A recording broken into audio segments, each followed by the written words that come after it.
प्रणाम विद्यार्थी मित्रों, माधव विद्या संकुलना ऑनलाइन टीचिंग में आपનું हार्दिक स्वागत है। विद्यार्थी मित्रों, આગળ આપણે પુનરાવર્તન 1 શીખી ગયા, વિષય हिंदी ધોરણ 8 માં। હવે આપણે કાવ્ય 6 તूफानों की ओर। સૌપ્રથમ આપણે કવિતામાં કવિ પરિચય જાણી લઈશું। તો तूफानों की ओर ના કવિ છે શિવમંગલ સિંહ સુમન। तो शिवमंगल सिंह सुमन का जन्म 5 अगस्त 1915 को ग्राम झगरपुर, जिला उन्नावा, उत्तर प्रदेश में बनारस हिंदू विश्वविद्यालय MA PhD अनेक अध्ययन संस्थाओं, विश्वविद्यालयों तथा हिंदी संस्थान में उच्चतम पदों पर कार्य किया तथा अनेक देशों की यात्रा की। 1974 में मिट्टी की बारात पर साहित्य अकादमी तथा 1993 में भारत भारती पुरस्कार से सम्मानित। 1974 में भारत सरकार द्वारा पद्मश्री से सम्मानित। हिलोल, जीवन के ज्ञान, युग का मोल, प्रलय सृजन, विश्व बदलता ही गया, विंध्य हिमालय, मिट्टी की बारात, वाणी की व्यथा, कटे अंगूठों की बंधवारे, उद्यम और विकास, प्रकृति, पुरुष, कालिदास। प्रस्तुत कविता में कवि शिवमंगल सिंह सुमन ने सदा संघर्षमय रहकर अपने लक्ष्य की ओर बढ़ने की प्रेरणा दी है। जिस तरह आग में रहकर सोना निखरता है, उसी तरह बाधाएं हमें जीने की नई राह दिखाती है तथा आगे बढ़ने के लिए हमारे इरादों को मजबूत बनाती है। इस कविता में धैर्य, गतिशीलता, साहस और संघर्षरत रहना जैसे मूल्य उजागर किए गए हैं। तो आ हतुं विद्यार्थी मित्रों आपणो कवि परिचय। हवे आपणे काव्यगान जोई लईशुं। तूफानों की ओर घुमा दो नाविक निज पतवार, नाविक निज पतवार।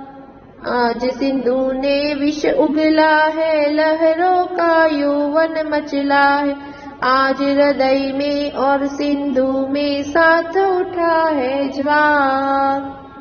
तूफानों की ओर घुमा दो नाविक निज पतवार। लहरों के स्वर में कुछ बोलो, इस अंधड़ में साहस तोलो। कभी कभी मिलता जीवन में तूफानों का प्यार। तूफानों की ओर घुमा दो नाविक निज पतवार, नाविक निज पतवार।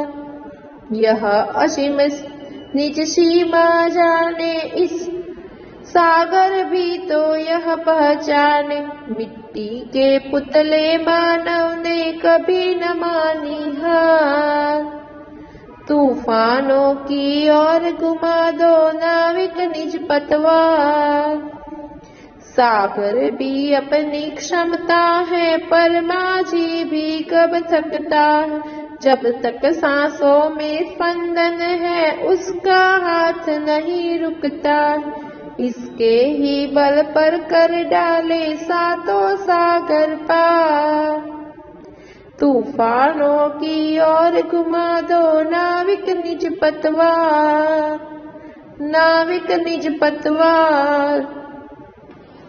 तो हवे काव्यगान पछी आपणे काव्यनो भावार्थ समजी लईशुं बधा। तो आपणे सौप्रथम काव्यनो भावार्थ समजीए। तूफानों की ओर घुमा दो नाविक निज पतवार। आज सिंधु ने विष उगला है, लहरों का यौवन मचला है। आज हृदय में और सिंधु में साथ उठा है ज्वार। तूफानों की ओर घुमा दो नाविक निज पतवार। तो कैसे कवि, हे नाविक, तुम तूफानों का सामना करने के लिए अपनी पतवार तूफानों की दिशा में मोड़ दो। आज समुद्र ने जहर उगल दिया है, कठिन परिस्थितियां पैदा की है। लहरें भी उमड़कर तुम्हारी नाव को निगल जाना चाहती है। फिर भी परवाह नहीं। इधर समुद्र में ज्वार उठा है तो कवि के हृदय में भी भावना का ज्वार उमड़ पड़ा है। वह बीजू छे, लहरों में के स्वर में कुछ बोलो, इस अंगड़ में साहस तोलो। कभी कभी मिलता जीवन में तूफानों का प्यार, तूफानों की ओर घुमा दो नाविक निज पतवार। तो हाँ, બીજી पंक्ति अंदर कहवा मांगे छे कवि कि जैसे लहरों का स्वर ऊंचा हो रहा है और उनका जोर बढ़ रहा है, वैसे ही तुम भी तैयार होकर आंधियों के सामने उठ जाओ और स्वयं आजमा कर देखो कि तुम में कितनी हिम्मत है। जीवन में तूफानों का प्यार कभी कभी ही मिलता है। भाग्यशाली लोग ही जीवन में कठिनाइयों का सामना करते हैं। त्रीजू, यह असीम निज सीमा जाने, सागर भी तो यह पहचाने। मिट्टी के पुतले मानव ने कभी न मानी हार, तूफानों की ओर घुमा दो नाविक निज पतवार। હવે ત્રીજું જોઈશું કે કવિ કહે છે ત્રીજી પંક્તિમાં કે यह समुद्र और वह तूफान आज असीम दिखाई देते हैं, इनका सामना शायद ही कोई कर सके, लेकिन मनुष्य सब कुछ कर सकता है। हे नाविक, तुम अपनी नाव लेकर चलो और सागर को भी बता दो कि मानव मिट्टी का पुतला है पर समुद्र के सामने हार नहीं मानेगा। मनुष्य ने कहीं भी अपनी हार नहीं मानी। હવે કાવ્ય पंक्ति 4, सागर की अपनी क्षमता है पर माझी भी कब थकता है। जब तक सांसों में स्पंदन है उसका हाथ नहीं रुकता है। इसके ही बल पर कर डाले सातों सागर पार, तूफानों की ओर घुमा दो नाविक निज पतवार। पतवार એટલે કે नाव चलाने वाली लाकड़ी। समुद्र के पास अब उसकी अपनी लहरों की शक्ति है पर माझी के पास भी हिम्मत है, आत्मविश्वास है। वह थकना नहीं जानता।